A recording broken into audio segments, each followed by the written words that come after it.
Chemu akwa baby me Adom TV Badwam sune yadani te kote guase ne nkranhye nsama wode breye dwada de kosi fiada bia yada na sede edu so no Badwam kase ne de bronsam no edo so ne etodwa wo mu bi ya wo betie nie asase wuranom ne wono ma wonya pade ewo konongo dwaso bypass na ye no so wo mpene ne mpene china fi sem patade ya wo se contractors ne de ma wo mu no twi Wamu fudie no go no won sanya kan ti won pene ye bekọ ho na mu nchire mu nso ye de abro tema adehye ye wo ye Tema Community-5 nso se recreational park ba ko pena wo mo no wo manya ne nte se nipa bi ba befa wo mo mpene wo mo hunu mposi ye de anwea akwa bi so wo mo mpene ne mpene china eno ne nsem bi ena no pay me de bro sa Adom TV Badwam kase se wo Facebook /Adom TV kase no wo Go TV channel 119 ena DSTV channel 280 midin ediafia amankwa tamaklo afia ni die motie se den sam no enchiremu ankasa etie asase wuranom ne womo a ewo fuo wo konongo dwaso womo ye kire den ede etia panifo a womo ye bypass ewo hono na nyina ne se contractors no ansana womo ene womo kasa no na wo se mpatade bi kodem akuafo no bepim ne womo entehwe ene womo so hye won nyuma sie nti womo mpene emo nwi womo kwaye no emu nobaye hu na wani han ti waye ye kire de atia mpanifo ya Adom TV kase etwaso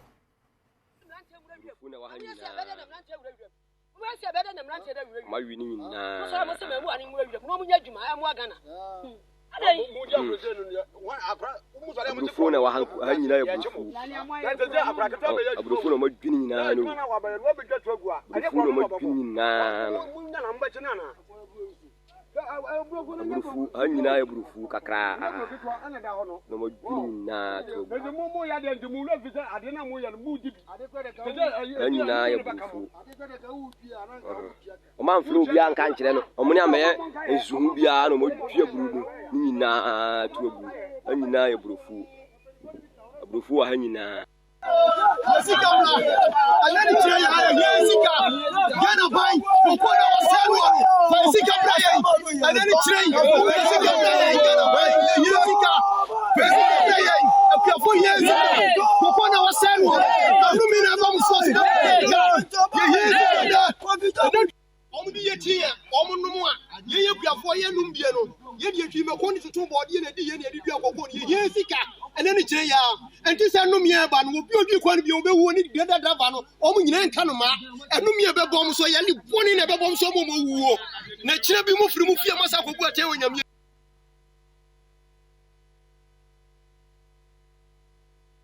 adehye ya womo Tema Community-5 ye wo Tema West mensi no mo nso womo nya ne ntie se womo recreational center ba kwa na park ba ko pa wo mpotamu ho no womo hunu se womo jemu de amanipa binom ne ade ya start kra make ade na anwea kra womo start twigu so no no so womo mpene ne mpene china fi se no apɛ na aka ya womo di dwuma bi nkra tena hodi agronom ne ade nti womo mpene de yakoso wo Adom TV kase edeba.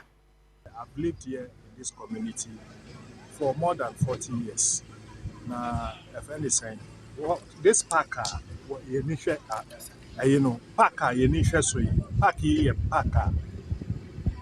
TDC, as a recreational center. It's been like this. You have your parents,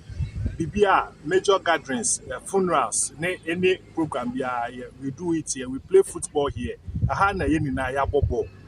now, for several, on several occasions, a Bimwaba said, Park no, Yaton Momo, a neighbor or no so kind of community. At Yaton Park no, Waton Momo, near there. But your question will then yellow crack, TDC Nane Bubuye. Now, every now, a walk on the clear, within just about 1 month. The cophobia so as I say, the whole park, almost the latrite near the Ababi Bubuasi. Almost say a omodia.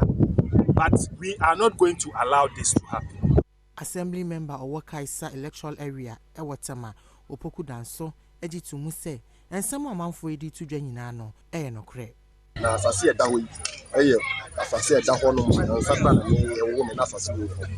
nti nkofo abaso a obepese obodi development ni ade oboba na area fana mo mu se ntumi because eboa aha na ye yi a ye wo isi aha na ye ba ebobo bia na se ye wo na me ne abo bi asase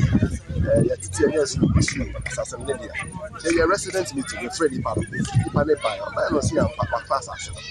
let's see you kakra ya toilet abi ko TDC any response there ya transport and was municipal any response there I think ama ya basa kakra enti yeso ya kedim say ka yebeti omonka ya nti obi anka bisa yeso TDC ban boss to money we are hoping say but we are thinking say as a community no as Kanema Penny John Dramani Mahama say Owura question na tete wo MPP fo nsem ni nyina agina say PM Penny eye speaker no a MPP for enya no eno ka ho bi ne atiti bebre nam sokora menne by election ba be koso wo eye ASSIN North ne mpotamu Adom TV kase etwaso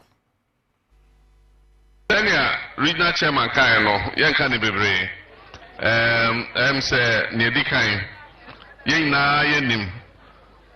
bnada ebe jumedia eda yenim Yetwaba 2020 na yenikan yadwen da ho ena yekoyi Owura James Jechikwesen odinkunemu abatonum na efibie ni abatonum ena obeye ye MP for ASSIN North obeye MP oshase eye nejuma se oye MP na nyesi ye ne se abra yeto abani wiye no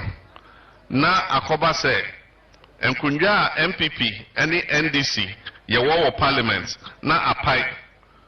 ye 137 almost more 137 na se parliament e sha ase a jumedi e dikan ene se wo se omu yi speaker enti ye the honorable Alban Bagbe na ene nyame adom nti o ye speaker ye de ni din ko se ono ene ye pe no ena ye nuanom MPP so e de honorable Michael Kwe edin ko ye se ono eno omo pe no se obey speaker nti omo akoye mienu na e wose ye to omo so aba anyesa na ye nuanom MPP for who say ye 137 na omo so 137 no ahwe ya ye to aba na ye de no ene bedin kunim Ghana Export Promotion Authority mpanimfo say one more Thai Central Region echi na eniema wodo a one more wo ombetimi aboho dawro wo krofo man so na nam no so emfasode beba o man Ghana mu adom kase etwaso you can competitive advantage ayewo Central Region mitum hu de ye ngu ho edwuma papa ngo ehwe chofo pra so adefa friend then etimo kwa ezoko even jokwa ezoko even ahankasa yen ke here ampa gofo bebre ngo ho edwuma and I can tell you that ngo ye very big potential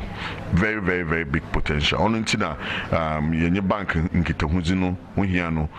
obodu ye fi ha obodu bebi ne be so banks no won nsem na enyi ho na akọ production centers na wakohwe opportunities na wo ho no Penyina woda Gilbert Memorial Herbal Center no Dr. Magnus Ebodonkan echiremu a saa emwa Ghana Export Promotion Authority edeba bema wonum no ebeboa ama wonum adwuma etumi akonkan na ada oha okese nye efa honma wase collateral na no the banks in biaka they want collateral free which our chere say bosana bobo a nya da the BBC ho the ensha name and some of this kanama which is a good idea so by the one my loans na ndamana all the aban otumo hwe okay na loans no interest rates no onye the same for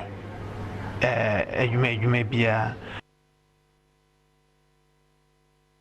Men's Fellowship here wa Garrison Presbyterian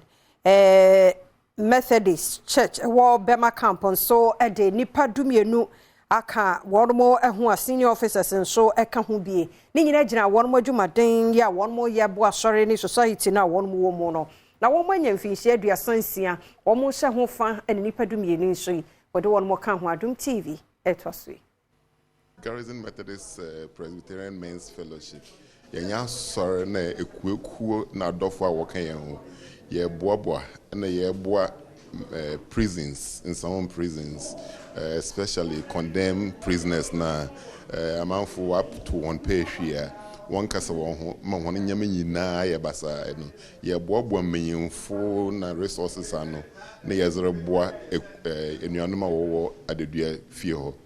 Ne dem ntse ya nyame na doma wa man na honzen na wa man ntum da yebotum ya boaboa nyipa na no as chairman no mejizi de assorted members ne fellowship ne members no oboboam na kwan biara ye nam da yebotum ya boa ye na nuanoma woda adeduem ho a bibi ntino wontum wompwe na washa ho no yetum yeze mwa biara osefata ne zakomo ho. Wisdom sepo eye Jimtinani abedi a chire fofora wayi no na botaya esi memekuo no aniso no wode to yamane boni anim. Afia yenyai yenya afiduasan sie ya yenyama bebre currently no ya target ayen so on prison sebi omo di dem a sebi ye akondem omo ana ye di atu eni so ebinum wo ho a sebi enye boni a omo ni dan ho a omo ye ya ko ho no ya yenyama bebre ya toto nyema empa nyema omo di sum nyame ye man no ye ma ye ni nko na nyema boni a ya binum ye edro boni any suba and fata yembo modia se yenyi ho frame. Aguna West MPP constituency chairman ye Alhaji Jabril Tanko nene wabodi trimu po se WhatsApp groups ahodo no nyina no obe eklosu ni nyina wo polling station executives no se de binimu ADD aspirant ne constituency executives bi atamono se groups no wan close no a wanhwe bejensemo ne make say officers mienu bi de wan akogina adaka emu so odidi mpanifo bi atama Adom kase etwaso na electoral area coordinator constituency officers obia wa habi na obia we hu asama ayeden akoso obia so hu asama judge no so kan nti e be use them opportunity ye ko fie ye ko ka asam no ye ka asam ni ye platform so a wodi mpemfa atem no maka tron so obia njai da made no because obi o asro obia na de wa ote na asam fa obi o ka asam kira na ono benya akoma ayeden accommodated asam no but obi o ho no nya da fa na abotar ha no roba but make sure say Aguna West constituency platform bi e wo so wo ye but dina so no ye close them platforms no wonum kasa no akiri ena Chris Arthur ensemo e course na ni hu nti a wode ko asem dibia no woni amane boni etwetwe nkomo and I pay about court na you know for the past 4 years or even over na nkrofo bi di o mani esi me ho egu mani mu ase kekensan fa me ho de eye de ne chese nsanfu bia na e ka fa me ho we ko wie sika wo mo brada wo yo kronfo wo akeripo bigire eso me nko wie sika bia yes 2020 campaign sika de be share me nse me a menya chairman menya hwan menya MP menya where dey na what the MPP campaign sika share me nse say me wie sika ro na na me de be ye campaign e 2 MP oteso kekansen bebre na me twa koma empenufo so mo mfra mrantefo no no one can trust me pesa de no mo njai o mo mbia enu mpo de na kesa ebu okukura fita na petro ni bre obi afefo tumi di atem saa na de asa